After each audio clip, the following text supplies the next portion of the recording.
$77,000 US. Bro, look at that, 77,000 USD in the heart of Nairobi in Westlands. 77,000 USD, that's maybe 100K AUD. Imagine buying a 3-bedroom apartment in New York for $175,000. Are you kidding me? Where could you get that? But here in Nairobi, he could buy a nice penthouse with 175,000 that quality. Where could you buy that? 9th floor. It's effectively East Africa's highest duplex penthouse for $175,000. So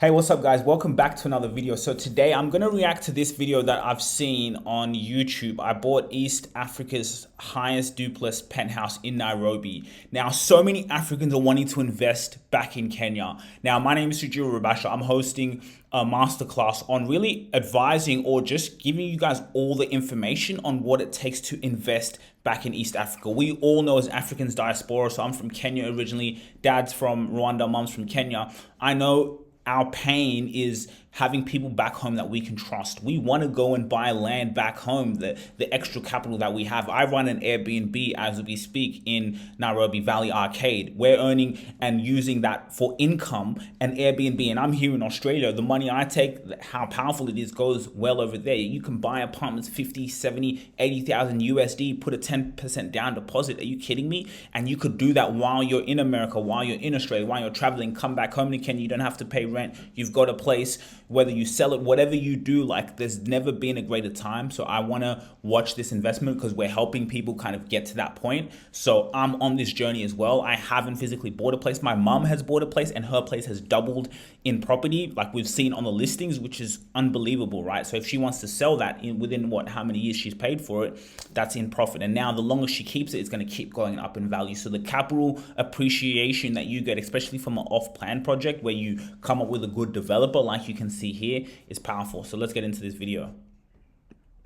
hello everyone, Ladislas Morisov, the Wandering Investor here in Nairobi in Kenya. So last week I bought East Africa's highest duplex penthouse. I know it's quite the statement. Today we're going to meet with the developer as well as my realtor, and I'm going to explain why I did this, the thesis, and then all of the numbers behind. Let's go. So guys, this is Nairobi. And I'm going to explain why I did this, the thesis, and then all of the numbers.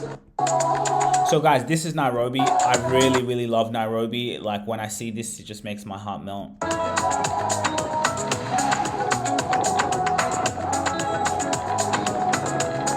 And this is why I'm investing so much time and resources in Africa, in Kenya. I really believe we will become such a hub of innovation, entrepreneurial. Like right now, investing in Africa is like the way land, when they found land in America a long time ago, when you could have bought property for the prices that you could never buy them today.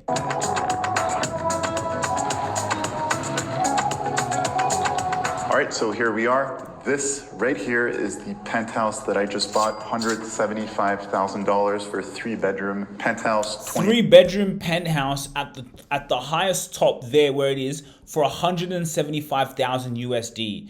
Think about that. That's like, and probably where he's got it is obviously in a good area. That's like in New York. Imagine buying a 3-bedroom apartment in New York for $175,000. Are you kidding me? Where could you get that? But here in Nairobi, he could buy a nice penthouse with, you can see awesome developers who I may get in touch with for some of my clients. Look at that, 175,000 that quality. Where could you buy that? 9th floor. It's effectively East Africa's highest duplex penthouse for $175,000. So a bit later, we'll do all of the numbers in detail in terms of return on investment, rental income, etc., to get an idea of the net rental yields and also the potential for capital appreciation. But that conversation will be for later. So Pratik, you've been helping guys, but without them even going on too long, that's in East Africa's largest building, right? 175,000. Imagine how much that property is going to be valuable for in 10 years, in 20 years. If it's already if you got it at 175,000 now, Think about how much that property would be worth, so you can already imagine. Invest here in Nairobi real estate. Can you tell us a little bit more about the neighborhood where we are? Yes, so this is effectively an extension of what we call the CBD in Nairobi, and it's in the Westlands area. This is where Westlands. Westlands has been a big place. I wrote my last LinkedIn article. Have a look at the article I wrote below from when you see this video. Westlands is a prime area. a lot of now the corporate headquarters are moving to from outside or outskirts of the city to here. And when we talk about corporate headquarters, we've got companies like Oracle, Xiaomi, big insurance companies, Stanbic, which is a bank, Standard Chartered, which is also a bank. So they're mostly getting headquartered in this area. Yeah, so look, this is one of the thesis for investing in Kenya. Already in just 1 minute, you can tell. One, it's very affordable. And two, it's increasingly becoming the hub for Africa, ultimately. Historically, you were looking more at Johannesburg, in some cases as well, West Africa, but that is just not the case anymore. Increasingly, companies, when they choose to set up operations in Africa, Nairobi is the #1 destination, not only due to geography, but because it's an easier place to do business, and it's also a lot more pleasant, especially to bring expatriates, and there's quite a large talent pool as well here in Nairobi, and it's easy to bring. And just speaking on that, he said there's a large talent pool here in Nairobi. So I run a business. I literally run a client acquisition business where we help CEOs, venture capital, private equity, all these, people who are building huge things. We help them do what they need to do, right? Which is acquire more clients. So and also we have a podcast agency within our social media management on the marketing side. So I have a team that I have to work with. And some of my team are from Kenya doing remote work, right? Really good work, good attitude. My editor for all these podcasts that we manage, at the highest level, he's from Kenya, right? So the talent pool, that's why you can see people are moving. So if you can see all these signs that all these people are moving, entrepreneurship, things are getting bigger, right now investing in Kenya is literally a gold mine. You would be such a mistake not to do this. If you have, even think about what's 10% of $175,000 that he put, do you have that amount? Can you pay it off within mortgage installments? And then you have a place, we run it on Airbnb. So now your mortgage is not coming out of your pocket. Now you're running an Airbnb there because people keep coming and moving to Nairobi. What about if you get it to that point where now it's a place that's giving you, what about if you're in Australia, in America, and you're earning $1,500 a month just through your apartment back home? Right? Or maybe you just want a place that you can stay and that's yours, that you can have. You just pay your mortgage, and then anytime you travel to Africa, you don't have to go. Maybe you're working back and forth. You're an engineer. You have a great job. You just want your place and, lock it up and it will be taken care of. This is what you can do. Invest back home. Expats to Nairobi, unlike taking expats to places like Accra or Lagos, etc. And Johannesburg has gradually, over the years, South Africa has been very inward looking, and they've been losing the status as the commercial hub of Africa over time. And increasingly businesses are just relocating here. Sure, Kenya has its issues, but the trajectory is very positive. And we're talking of a city of about 6 million people that will probably double in population in the next 30 years. And that for a capital city has some of the lowest per square meter prices in the world. So when I look at it from a global perspective, Nairobi is particularly attractive. So when we first came across this project, you mentioned a red flag. Yes, so what I mentioned was that this is the first development by this developer in Kenya. Why is that a red flag? Because they don't have any prior experience to represent in the country, and most people who purchase are looking for that prior experience to exude the confidence in the development. Right, so Miss Lee is the chairwoman of the developer here, and her daughter Betty, they work together. It's a family business. What do you have to say about that? What I should say is that this is very normal compared to other existing Chinese developers who have been here doing their business for over the past 10 years. We are quite new. And when China is in a place like this, she said the past 10 years. Chinese have seen this 10 years ago. Chinese guys, those people are serious people. If you can see them building there, because even imagine China 20 years from now, and Nairobi is big as it is, and Chinese have all these land that they own in in Kenya. Think about how much wealth that they're building. Because like you said, this guy, 175,000, that place in 20 years will be worth more than double. So Chinese, imagine how many that they have, whole buildings, everything. So if you see Chinese are moving and building somewhere as an African and you're here in Australia or America, it's time to act.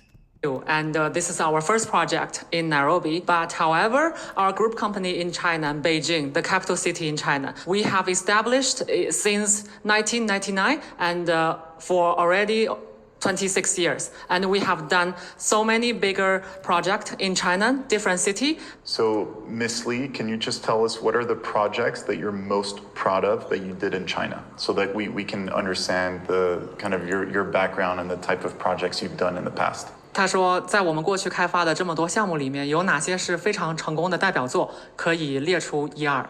我们在开发的这个20多年里面呢，有10多个项目，开发的面积呢也是非常的大。近期呢，近2年我们开发的项目呢，有这个一个是江苏的高德花古里，高德。So what I'm going to do after this video, I'm going to see if I can find this developer and get in touch with them, because we have operations in Kenya, like it's my place. That's why I want to help Africans do it, because I have people on ground and I travel back and forth.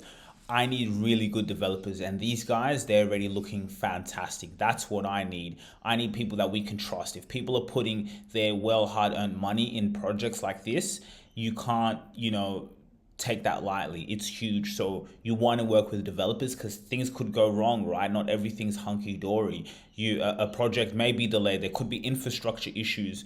Some could even maybe say we need more money because things have been damaged. You don't know. And I would never even want to take responsibility for something like that, because things just happen in life. So as long as you find good developers, when the storms do come, like it's manageable, and they understand customer service and they're able to do things in a constructive way that helps us and the client.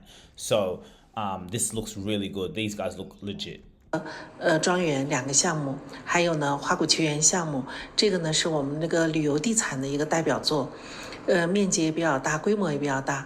还有一个呢，就是位于珠海的龙福大厦，因为它是一个高层的一个商业综合体，所以也代表了我们目前的一个开发的水平吧。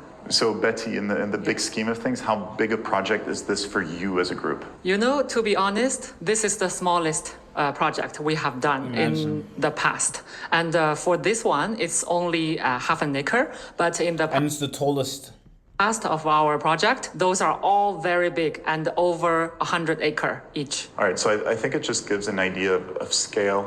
In the West, we tend to forget how much scale there is in everything that people do in China. So this is just a test run. For them, it's a small project, but for East Africa, it's literally the highest duplex penthouses in this part of the continent. I understand that you have a strong background, but people in this market, they don't either trust it or they don't quite understand it. So what are you doing to actually mitigate this concretely in the market? So basically, we are at a level of 5% discount, lower than the market. We are planning to have a better finishing, and let me show you this way.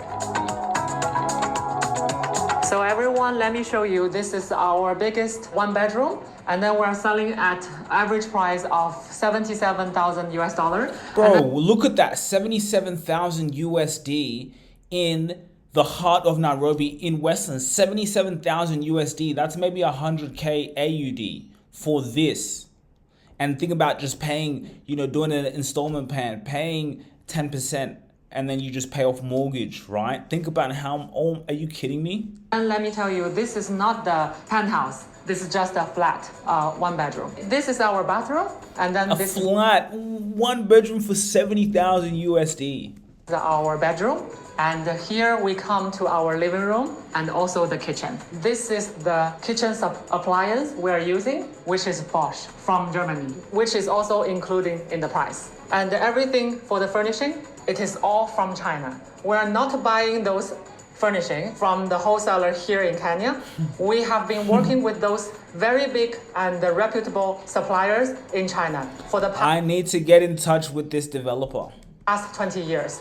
Everything we purchase, we understand and know it very well. This is why I am really interested in this. This is one of the reasons. Chinese developers don't have a great reputation here in Kenya. They've been known historically for having lower than average quality. But what we're seeing is that over time, they're upping their game and they're becoming better. And I bought 4 apartments with a Chinese developer last year.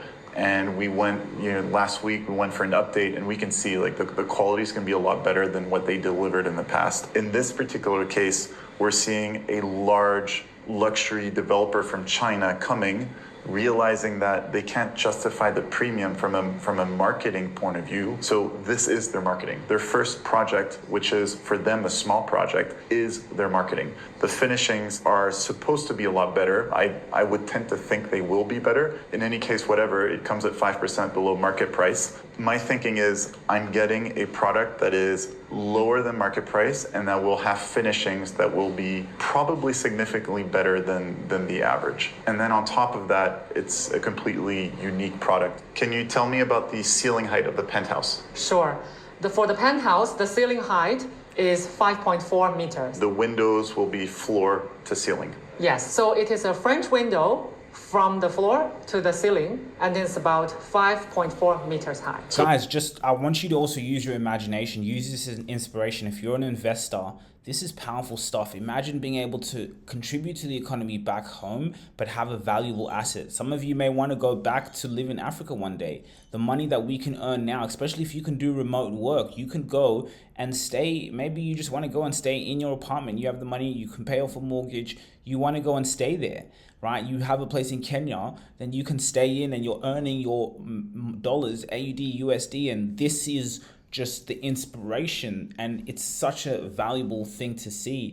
I'm so proud of this, and I'm just so proud to be taking this journey. This is even evolving into a business for us in helping and saying, hey, come to us and we will help you go through exactly this. And that's why this video is very, very valuable for you to see, not just from me talking about it. No, I just think I can help people get here because of what I have there, and I'm foot on ground, so we could do this and you don't have to worry about what could go wrong in terms of people doing things, because this is professional. This is problem solving. You want to invest back in Africa, this is your chance to do that.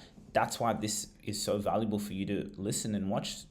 Just imagine top, like highest in East Africa, massive windows like this. Just imagine the views and the premium that I'll probably be able to command in the market for rentals, or even just to flip it later on. Can you tell us about the amenities? Because this is important. Increasingly in Nairobi, it's an amenities game. What are the amenities in this project? We do offer a very good amenity service, which we have a rooftop heated infinity pool on the 30th floor. How long is it? 23 meters long. And we also have a rooftop garden and also rooftop restaurant. And also on the 29th floor, we offer a fully equipped gym and also kids playground. And at the reception lobby, we offer 24-hour, 7 days service at the reception. The gym will have full views of the city. Of course. Look, in terms of net square meters, which is one of the metrics I like to use when I purchase real estate, though I understand that that's not necessarily how every market operates, but it's one of the indications. Can you explain particularly a little bit between gross figures and net figures here? Because it's a little confusing. Most developers quote the gross figure, but that includes all the walls and items like that. And some people may want to know then what the net figure is subsequently. And you could say about a 10% deduction from the gross figure to arrive at the net figure. So in this case, we applied a deduction of about 20%. So 80% of the quoted gross figure. That 3-bedroom penthouse is 155 gross square meters. Net we're at around 127. Effectively, it's an average across the whole building. It's about $1,400 per square meter net for apartments with all of these amenities in what is becoming the central business district of Africa. So in this particular development, there are 1-bedroom to 3-bedroom penthouses. There are also additional normal units, which are 1 and 2-bedroom. The prices range from $58,000 to $175,000. Now we're going to go to the site. $58,000 so you can buy a unit for $58,000, and that's USD. That's USD, right? In Australia, which is where I live, is about 70,000 USD, maybe even 80,000 USD, right? 80,000 USD. Tell me where in Sydney you can buy an apartment for 80,000 USD. But like, let's say you do that, right? You have extra money that you can 80,000 put in a down deposit, whatever.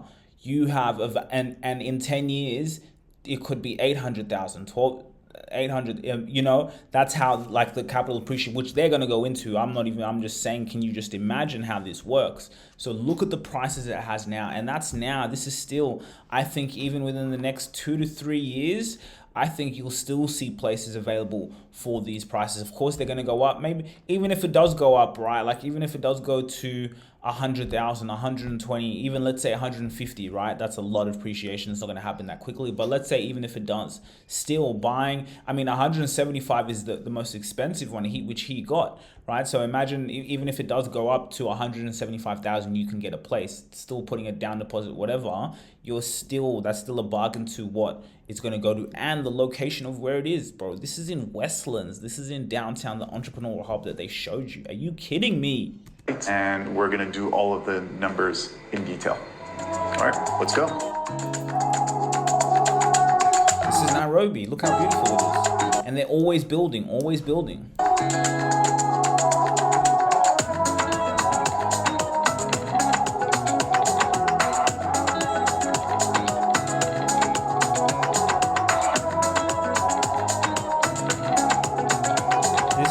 This place looks like it's in Kilimani.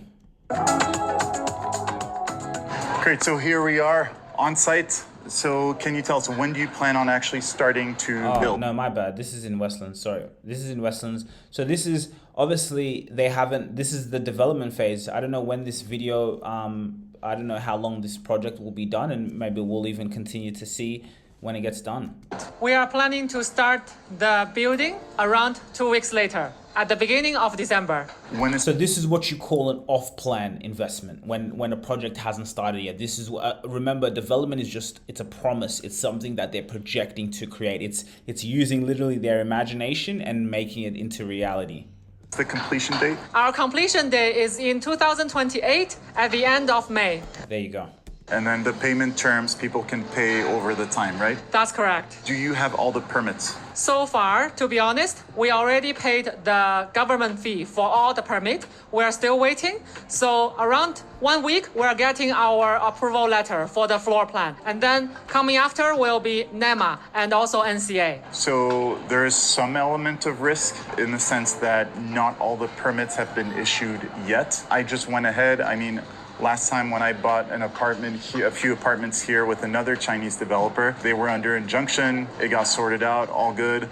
I would just negotiate. Essentially what I negotiated was, if you don't get the permits, I want my money back. This is how you de-risk investing in something that sounds a little risky. I like that. If you don't get the permits, I get my money back. And having insurance, because like I said, this is not an easy investment. It's not all hunky-dory. Yes, we always think about the big picture and we talk about the abundance of what's going to happen and what's going to go well, but you got to look at what could go wrong, and having those structures in place. Like, for example, my auntie from the US who bought an apartment, she got a lawyer that we provided, and someone that could go make sure everything is tight, make sure you have insurance. So something like this in place to say, hey, look, if you guys don't get these permits, you give me my money back. Buying into a project in Africa that doesn't have all the permits. So Pratik, there's a lot of construction around here.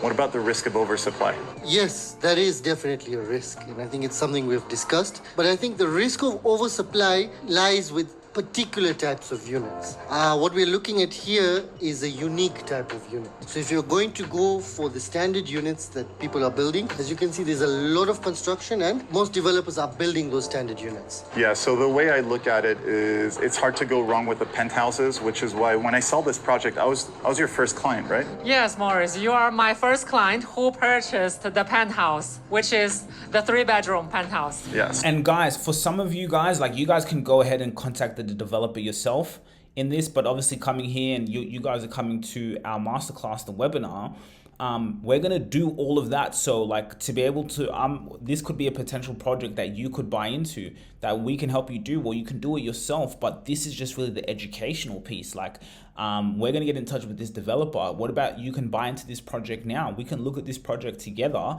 and go through it, man. Look how exciting this is. This is crazy. It's like people are sleeping on this. So I immediately went, I want penthouse, I want the best. It's a unique product. Look, I travel all over the world looking at deals, looking at real estate. And I can tell you one thing, there isn't a single market with an oversupply of penthouses. It's that simple. There will never be an oversupply of penthouses. So I have no problem buying into this market, buying a penthouse at these prices. I think it's completely fair. As for the other units, I'm not comfortable sharing, and we're going to do all of the numbers in terms of what I expect in terms of return on investment from a rental yield point of view. I'm not comfortable doing the numbers for the normal 1-bedroom and 2-bedroom units. Not that I think that the numbers will be bad in the end. It's just, it's hard to know because of the market dynamics, because there's a lot of supply, but the place is booming as well. A lot of businesses are moving here. A lot of people are moving here. Nairobi is not just a business hub. It's also increasingly a lifestyle hub. I'm not going to speculate on those, but in terms of the penthouses, I'm very confident that those are very decent investments. That's why I'm putting my own money there. Pratik, let's do all of the numbers in detail here. Sure. Purchase price $175,000 for the 3-bedroom penthouse. What are roughly the closing costs? Okay, so there is stamp duty at 4%. There is... Guys, this is very, very important. As you guys kind of come into the webinar, you'll be able to see these numbers. So let's really break this down. What's the asking price? So you can see $174,000. Stamp duty 4% that you got to pay $6,000. Legal fees of seller paid by buyer. So you got to pay their legal fees, $1,744. Legal fees of purchaser, 1.5%, $2,000. You got to pay to the lawyer. That will give you incidental costs, 12956, and furniture. He's paying for some of you guys can furnish yourselves, or I don't know if it has to come with the furniture there, but you can see 90,380. So altogether, Kenya shillings, US dollars. So the total dollars that he's spending is $206,000. So the asking price is 174K, but with all the other the costs that come in there all together, he's paying $200,000. So let's say from that 100. So let's say if it's USD, let's say if the apartment, even if it's an apartment that's 50,000 US dollars, let's say that's 80,000 Australian dollars.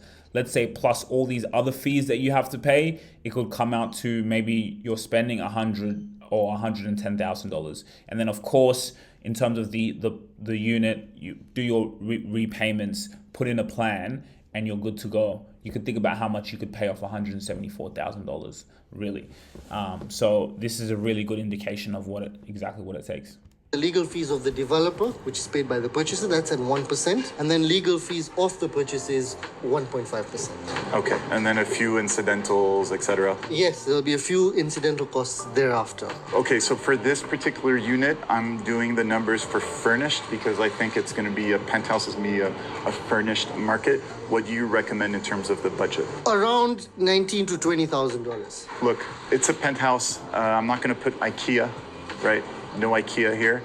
You just put so he's saying with furniture, I'm going to put around $19,000, which makes a lot of sense. Makes sense. When we did our Airbnb, we put a good, of course, we did get kind of IKEA. It doesn't have to be luxurious, but we got very good quality at good prices as well. And that's why we get bookings, because people feel home, that's something I got from my mum.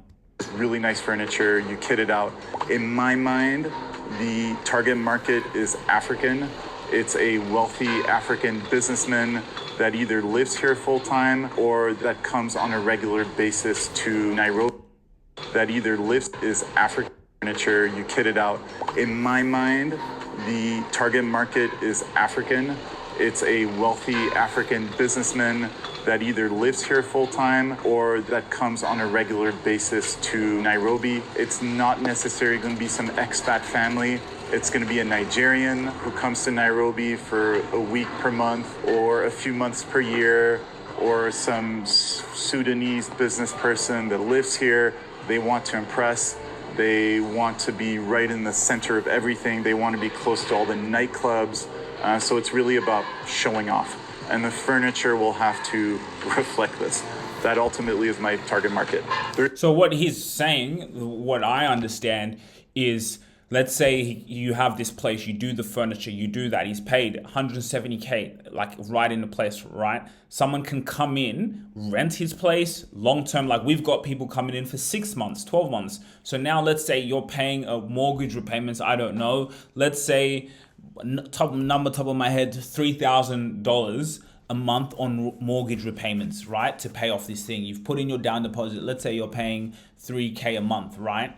Let's say now it's done, the development's done, you've put in all your money, you've invested. Now you can now put it up. So let's say 3,000, but now you charge him to stay there where it is. Nairobi is someone who's wealthy, like he's saying, he knows his avatar. They can maybe pay, it's a penthouse, maybe you pay 10K a month, 15K a month. People go in and will spend money on a really, really beautiful place. So let's say you do 15K a month, and maybe this person wants to stay for 6 months. They want to stay for, things like that. Now you got a beautiful place there. Now think about how much you're earning. You charge $3,000 mortgage, boom, the rest is coming to you, cash in hand.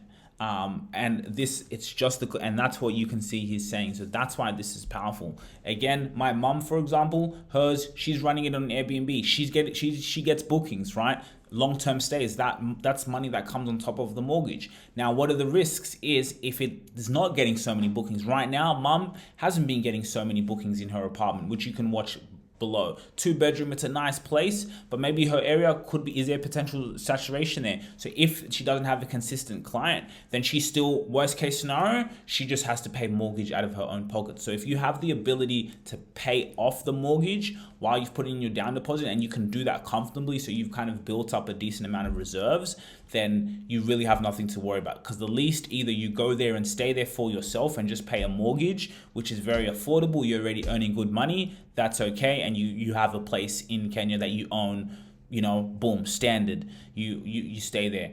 Or you can say, I can invest in it, have that asset, have the capital appreciation, but then let me rent it out and earn income. And if you really do it in a smart way, you can earn quite a lot of income, where it's like literally, gives you passive income.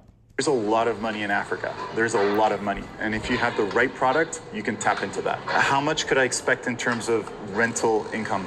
So in terms of rental income, monthly, $2,500. And that would be on a long-term contract. Yes, long-term, and looking at about 90% occupancy through a year. That works out to about $27,000. This could go on Airbnb.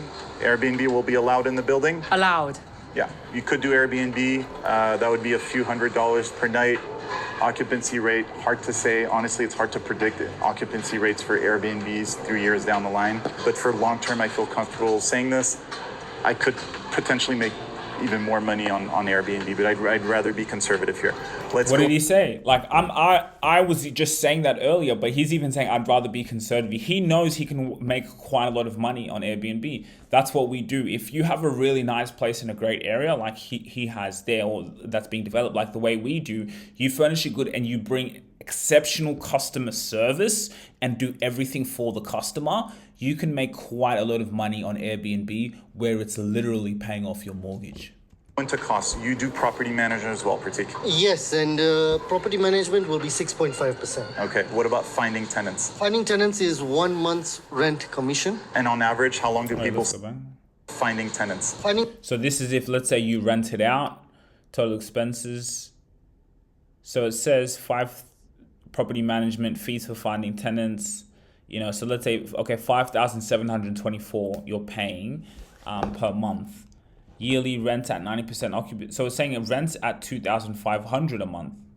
Net income pre-tax net yield 10%. So 10% net yield you're earning. Tenants is 1 month's rent commission. And on average, how long do people stay? 18 months. So you need a new tenant every 18 months. That's an average, yeah. What about the service charges, the monthly service charges? So on this particular unit, it's about $110 per month. Look, it's really cheap. Imagine $110 a month and you get a fully kitted gym on the 29th floor. You get an infinity swimming pool with views of the city on the 30th floor, heated. All the other stuff, kids kids' playground. In my mind, maybe it'll be more, but ultimately it's still going to be very low and it won't really matter that much. It's one of the advantages of operating in a market where labor is affordable as opposed to getting a penthouse in Manhattan. I think in addition to that, you're looking at maintenance budgeting, incremental costs of about $1,000, and that leads you to an net return of 10.3%. So 10.3% net after all the expenses. I don't want to talk about the tax situation because there's a lot of ambiguity.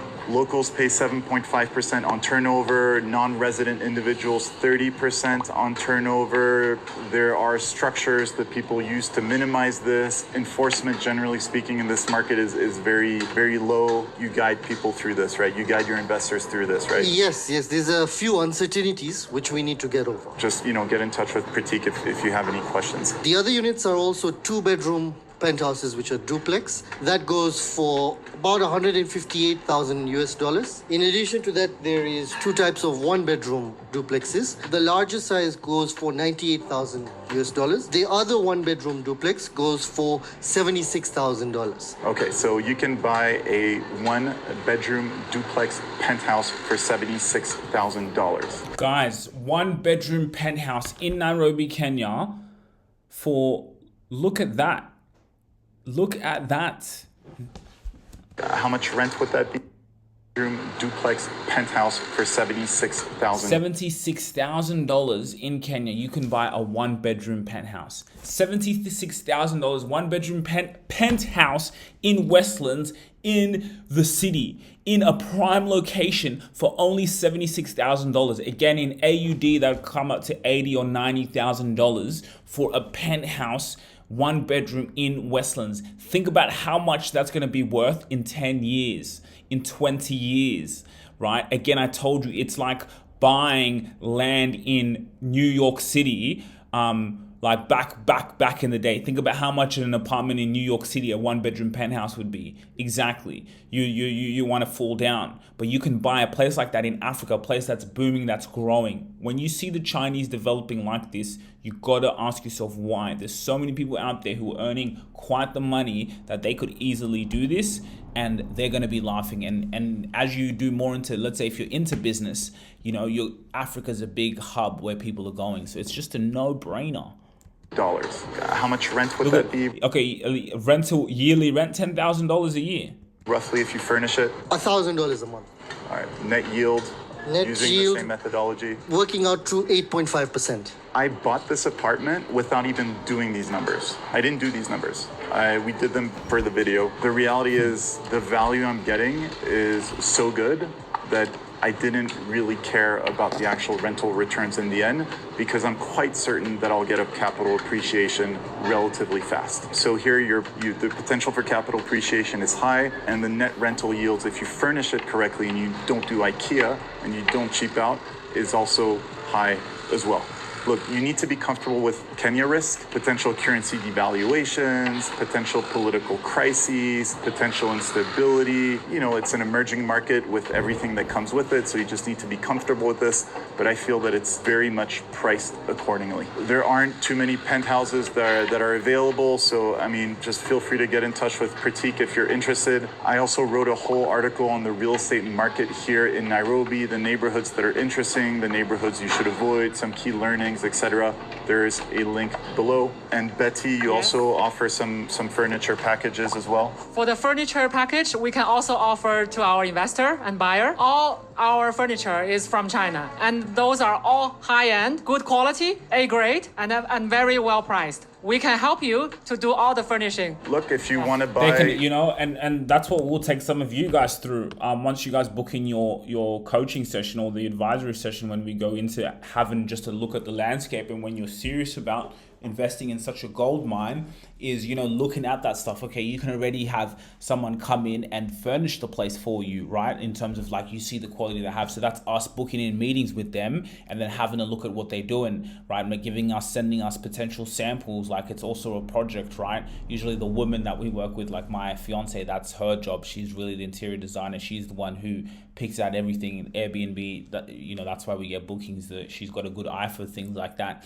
But you know, we'll be able to walk you through these situations, meet up with the developers, you know, meetings fortnightly, and have sessions, getting reports on the evaluation, seeing everything, and just kind of advising you and taking you through this whole leap where it's a seamless experience. You don't need to be in Africa for this to get done. Maybe you go to Africa and then you can go and see the site and the project yourself. You have the bill of sale, you have everything, and you can go and do what he's doing. You can literally go there, and we'll even partner with some of you guys on building this as a business, and maybe potentially helping other people do it and earning an income from that. So it's quite powerful stuff. I hope you guys have enjoyed this and see the opportunity there is in Nairobi, Kenya.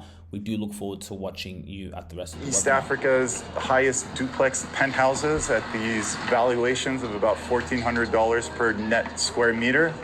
There's Pratik's contact information right here. Thank you very much.